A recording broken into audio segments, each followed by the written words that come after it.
used in the Jeopardy contest. So it's actually Watson's voice. Okay, great. So I have a question. So you're working for IBM or something like this, or why do you do this? So. I have worked for IBM for almost 5 years, but now I'm working in Cluj.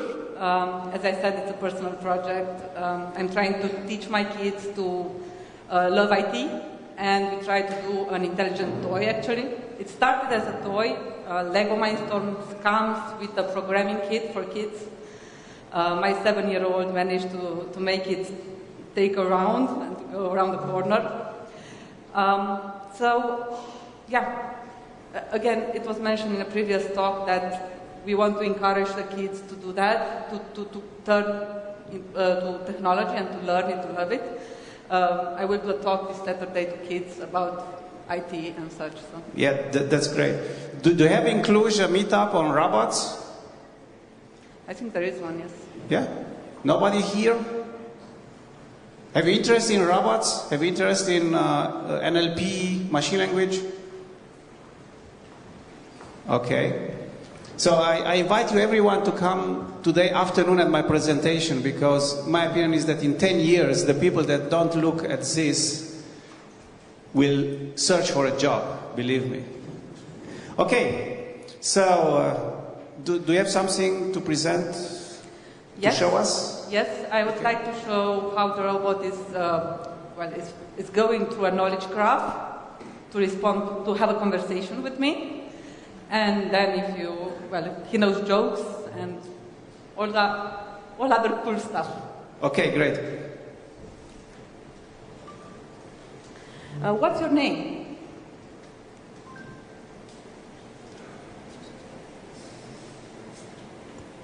My name is Watson.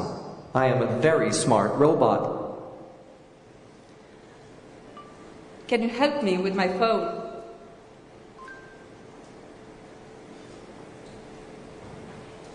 Sure, I can help. I am a phone expert. What is your issue? So now he understood that my intent is to ask a question about phones, and based on that, we are going to another tool, which is called Rainbird. It's actually a startup in Norwich, and they have this very easy way to build knowledge graphs.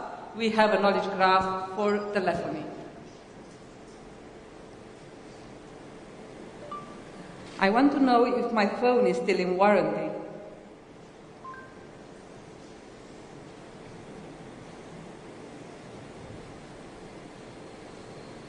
Which warranty-related issue are you suffering from? My screen is broken.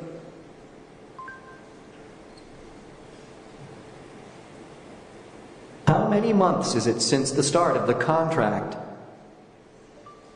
5.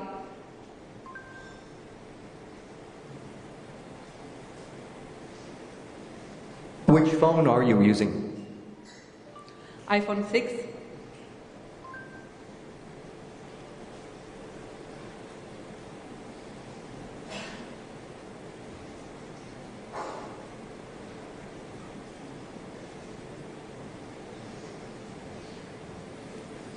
He has a coffee break. This is covered. Yeah, so this is covered by my warranty. This is how it works. So again, my question was translated into an intent, and the intent was translated into a goal. The goal is for me to find out if my phone is still in warranty.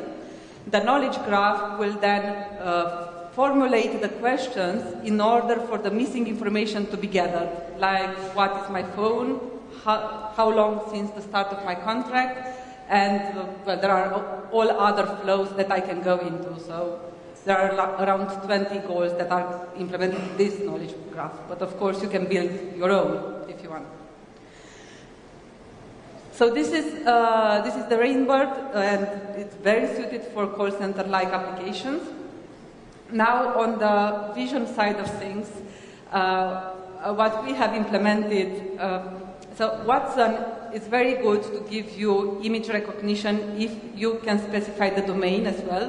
So if I'm saying who is this, who am I, as you saw, he will return the possible age of the person in front of him, in front of the camera actually. But we also try to implement three other services. We try to implement the food recognition, so he recognizes what type of food do you have there. It's the pizza, is it spaghetti? It was very hard for me to bring a pizza here, but yeah. Also color recognition and vehicle recognition. So what I will try next is to see if he can identify a color. It's not a guarantee that the picture will be good enough for Watson to recognize it, but we will try. So I have this thing that is used to eat eggs by small kids. It works like that. But it has a very pinkish color. What is this color?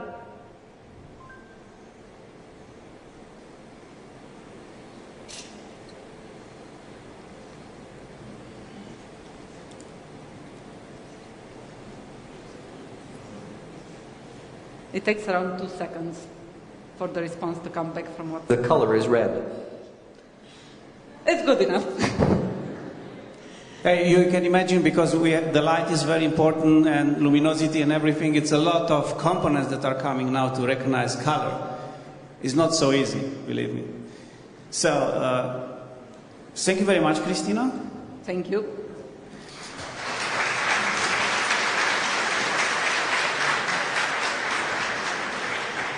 Was cool? Was cool? One last thing, please. Yeah. Goodbye.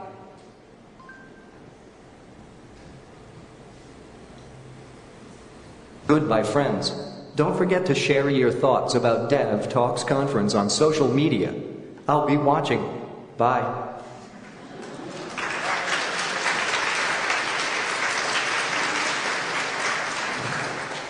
So great work. I'm impressed. So back to IoT, back to boards, back to, how can I say, agriculture. Is interesting? Agriculture.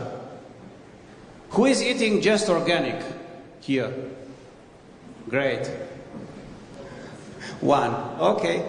So, Andrei, can you tell me what motivated you, to work on your project? You tell me about tomatoes, you tell me about grandma and so on. It was a very cool story that you told me. Can you tell the people so short? Yeah, so actually it's not my grandma, it's my mother-in-law. So it's the challenge is bigger.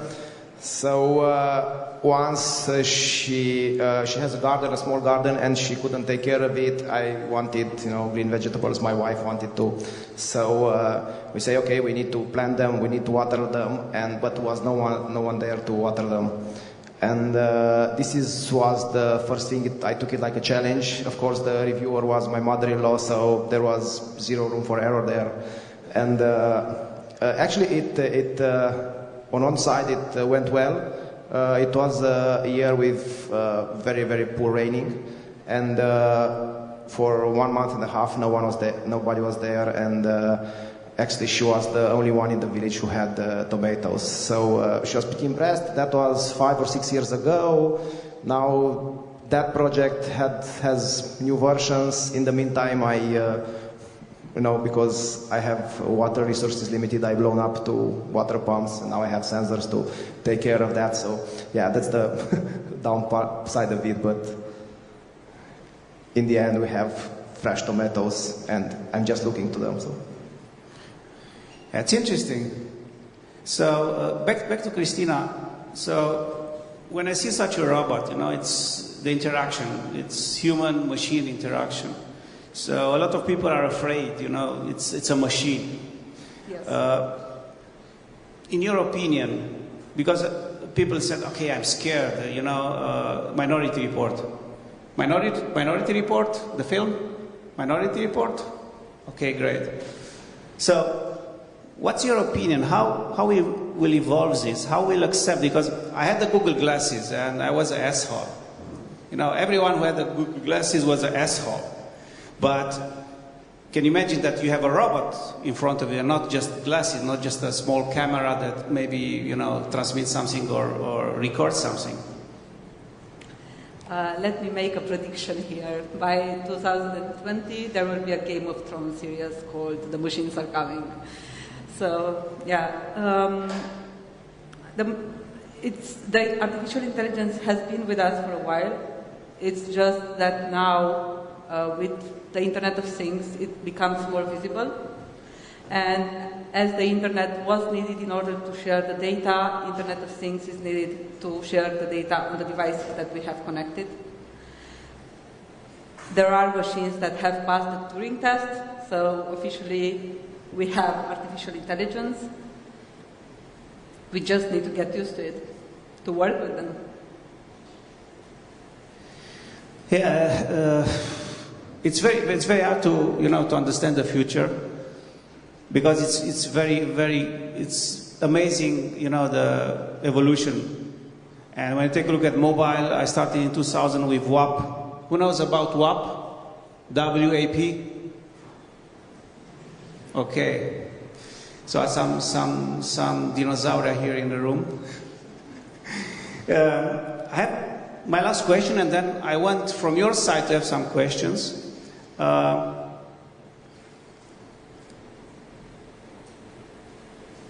Empathy with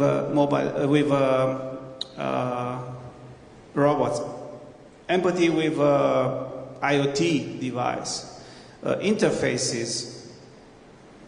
When will surpass the machine intelligence, the human intelligence? Can you make us a prognosis, Andrei, in your opinion? I'd say never. And this is because we'll also evolve. Robots will be able to do things faster than us. But if we consider creativity and imaginations, then they'll only be able to do what we program them to do. So if you imagine a picture, an image of only one color, and which is printed, and you make a zoom, if you zoom enough, you'll see only pixels. So there are gaps there. This will happen with robots. If we'll go deep enough, there will be gaps. For the human knowledge, there are no gaps, or at least those gaps are not seen by us and are not programmed into robots. To have happy accidents like, you know, we saw in the movies, or to have robots like Data in Star Trek, I don't think this would happen, because we'll build robots for special tools. I see robots as tools. The hammer, for me, the hammer, the phone, the watch, the car, the robots are all the same, on the same level. And we'll build them for specific tools. If we'll teach them to do something, to have feelings, but this will be feelings defined by us and how we understand them. But in the meantime, we may evolve to something else. Yes, this was an engineer answer. So I want to hear, Cristina, your answer. I do not agree with you. That's great. So I have two people that are fighting. I was reading yesterday that an artificial intelligence professor in the US he started to code his own assistant using Watson technology. It was called Jill Watson. And they hired her in January. She was the 9th assistant that the professor had. So she was answering questions that the student had, and in the beginning she was a bit clumsy, but as she started to understand the questions and the training was getting better, she could answer 97% of the questions that the students had. The students realized it's not human only after 1 month. And they realized because they were artificial intelligence students. Now, the goal of that professor is to hire her back under a different name next year, and to have her answer at least 40% of the questions in all the university. And to come back to your question, why I think artificial intelligence is already above us. Well, it's at the surpass us. It's at the same level as us.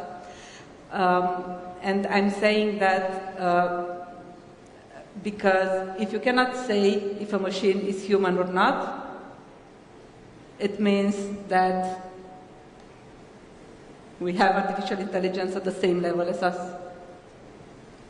In how many years do you think that they will surpass our knowledge completely? Sorry? In how many years? So, By 2020 for sure.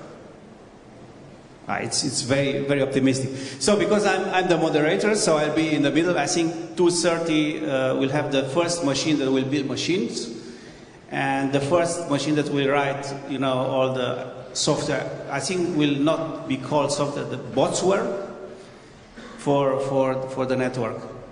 So we have a prize here for the best question. So we have 5 minutes for questions. It's from Onyx Beacon. I want to thank Onyx Beacon for this, that they support us. So, from your side, I want to hear some question for our panel. Come on, guys, don't be shy. So, okay?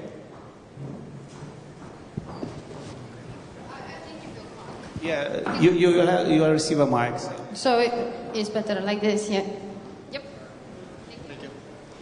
By 2020, do you think the people will have the trust in the Internet of Things, in the devices? Yeah, from my side, I can tell you that the early adopters will have. The mass adoption, every product has a curve on adoption. So, microphone. So from this point of view, I believe that will be very quick, this curve of adoption. Because when I take a look at mobile, I think from the WAP to web was 8 years.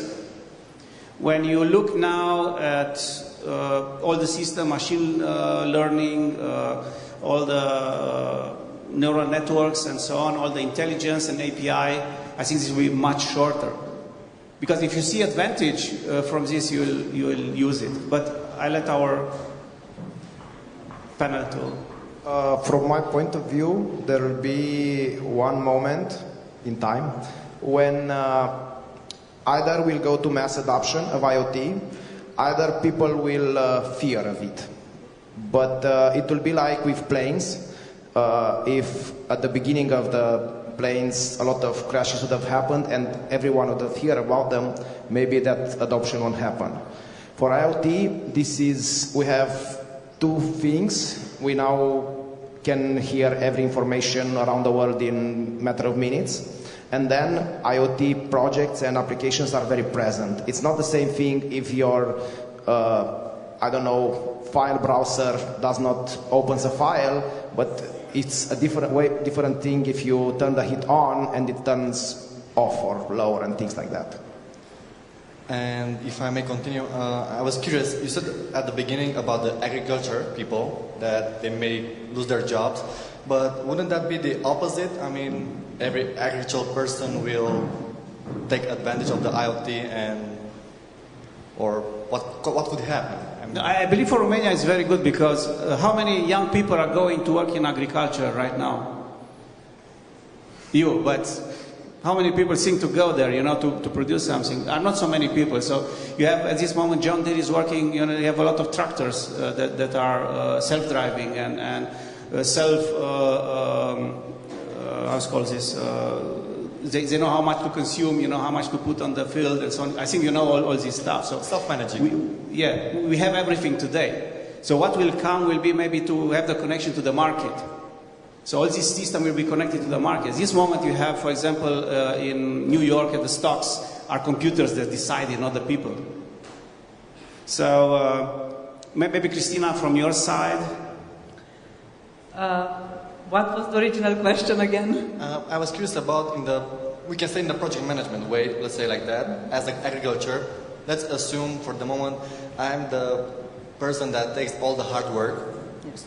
And because the IoT, let's say in 2020, we'll have the chance to take advantage of that, or we can reject it. I mean, let's assume as an agriculture person, I would take the advantage, but how about other people? Would they lose their jobs, or they would embrace it?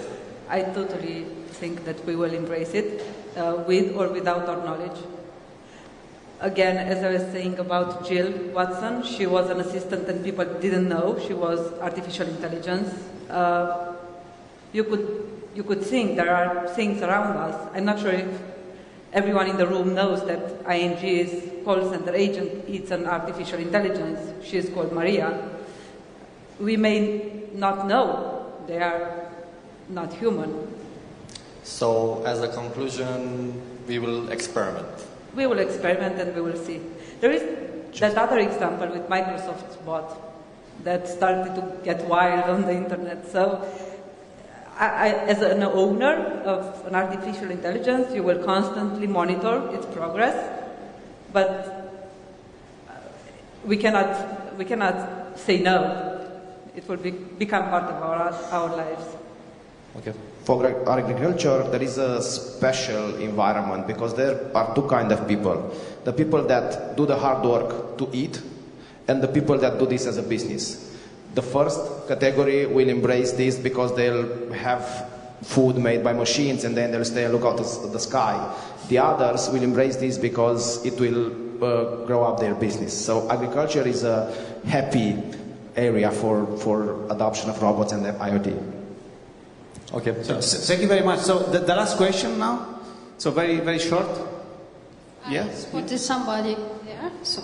I don't know who was first. I think the lady in the front. No, we respect the lady, so it's... Thank you. So you mentioned the professor's assistant has gotten better over time answering the students' questions. So I had a curiosity about that. Has the learning or the training of the artificial intelligence lady, has that been done with human intervention or was that a self-learning algorithm of some kind? The initial training is human, so you would need to get as real questions as possible. For example, there is this idea that if you are the developer or the product owner, you will be able to write those questions better than the real human. That's not true.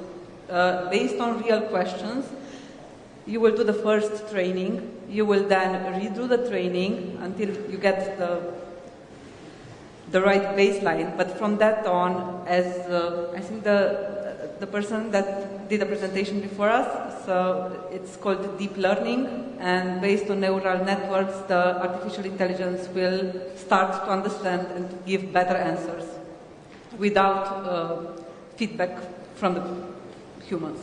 And just follow-up questions on that. You mentioned by 2020 we will have artificial intelligence being better than human intelligence.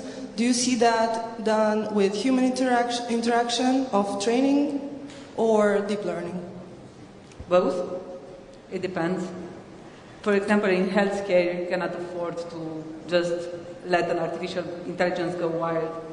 But as far as I know, healthcare is one of the most important domains where artificial intelligence will be implemented first in order to save lives in the beginning. So. Thank you. Okay, thank you very much.